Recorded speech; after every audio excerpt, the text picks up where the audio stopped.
আজকের ক্লাসে এসএসসি সাধারণ গণিত ত্রিকোণমিতি নবম অধ্যায় থেকে খুবই গুরুত্বপূর্ণ একটি অঙ্ক সমাধান করব। অঙ্কটি বিভিন্ন বোর্ড পরীক্ষায় বহুবার এসেছে। Sine theta plus cos theta equal to √2 হলে থিটা এর মান নির্ণয় করো। দেওয়া আছে sine theta plus cos theta equal to √2। তো আমরা এখন এখান থেকে সাইন থিটা অথবা কস থিটা যে কোনো একটাকে ডান পাশে নিয়ে যাব,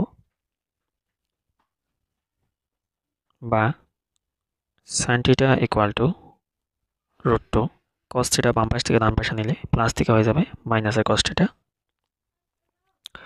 বা 2 এর রুট তোলার জন্য আমরা ওই পাশে বর্গ করব, অর্থাৎ sine square theta equal to √2 minus cos theta whole square, বা sine square theta equal to, এখানে আমরা a মাইনাস b হোল স্কয়ারের সূত্র প্রয়োগ করতে পারি। a হচ্ছে √2 এবং b ধরবো আমরা কস থিটাকে। সূত্রটা হলো কি a স্কয়ার অর্থাৎ √2 হোল স্কয়ার মাইনাস 2, a মানে √2 ইন্টু b মানে হচ্ছে cos theta plus b square মানে হলো cos স্কয়ার থিটা, বা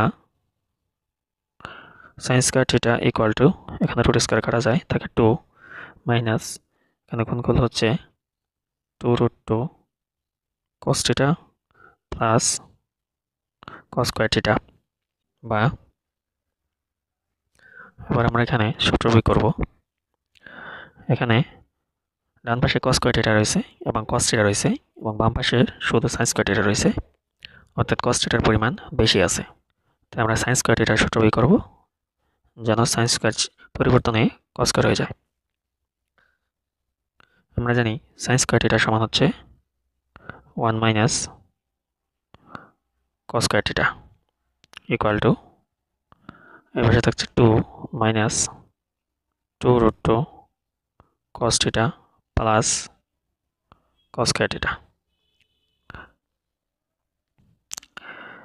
এই ধরনের অঙ্কের ক্ষেত্রে যেটার পরিমাণ বেশি থাকবে, অর্থাৎ এখানে cos স্কয়ার আছে, cos থিটা আছে, কিন্তু এখানে ওখানে শুধু sin স্কয়ার থিটা আছে, যেটার পরিমাণ বেশি থাকবে সেটা ঠিক থাকবে এবং যেটা কম পরিমাণে আছে সেটা সূত্র প্রয়োগ করে ভাঙাতে হবে।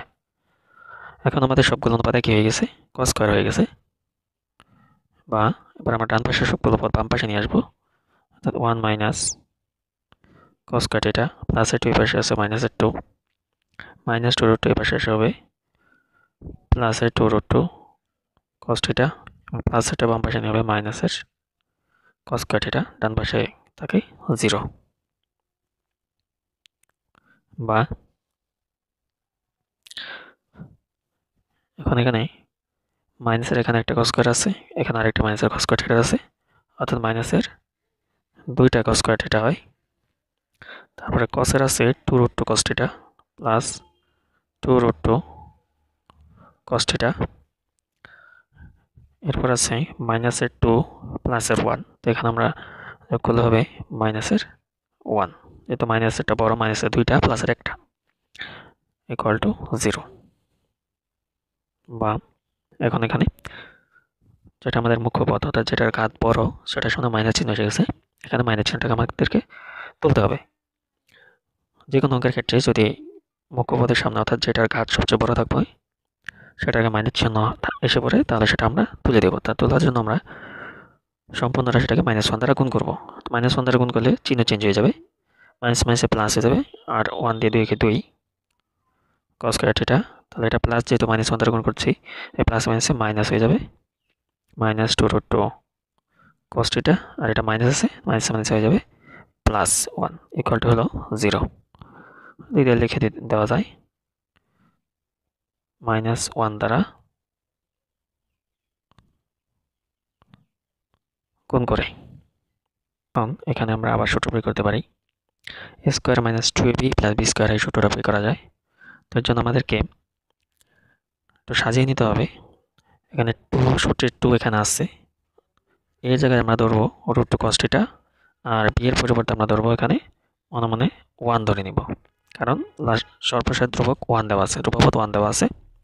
তাহলে আমরা এটাকে আমরা স্কয়ার বানাবো। তো স্কয়ার বানানোর জন্য আমাদের দিতে হবে √2 cos থিটা, অর্থাৎ এখানে এর মান আর এখানে এর মান একই হতে হবে। এর উপর আমরা দিব স্কোয়ার।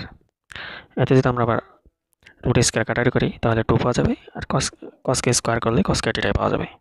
তাহলে আমরা এই জায়গায় পেলাম √2 cos θ। তাহলে a স্কোয়ার মাইনাস 2 এ হলো √2 cos θ ইন্টু বি, এর পরিবর্তে আমরা ধরবো এখানে 1 2ab প্লাস বি স্কোয়ার মানে 1 স্কোয়ার ইকুয়াল টু হলো 0। এখন আবার 1 কে স্কোয়ার করলে 1ই পাওয়া যাবে, এগুলো গুণ করলে আবার এই লাইনে পাওয়া যাবে, এবং এটাকে স্কোয়ার করলে এই লাইনে পাওয়া যাবে, আগের লাইন। বা তাহলে এখানে সূত্রটি হচ্ছে a square minus 2ab plus B square, অর্থাৎ a minus B whole square equal to 0, বা √2 cos θ মাইনাস 1 ইকুয়াল টু 0। বর্গ ডান পাশে গিয়ে বর্গমূল হয়ে যায়, 0কে বর্গমূল করলে 0ই হয়। অর্থাৎ আমরা যদি 0 এর বর্গমূল বের করি 0ই হবে। বা √2 cos θ মাইনাসটা ডান পাশে নিয়ে হবে প্লাসের 1, বা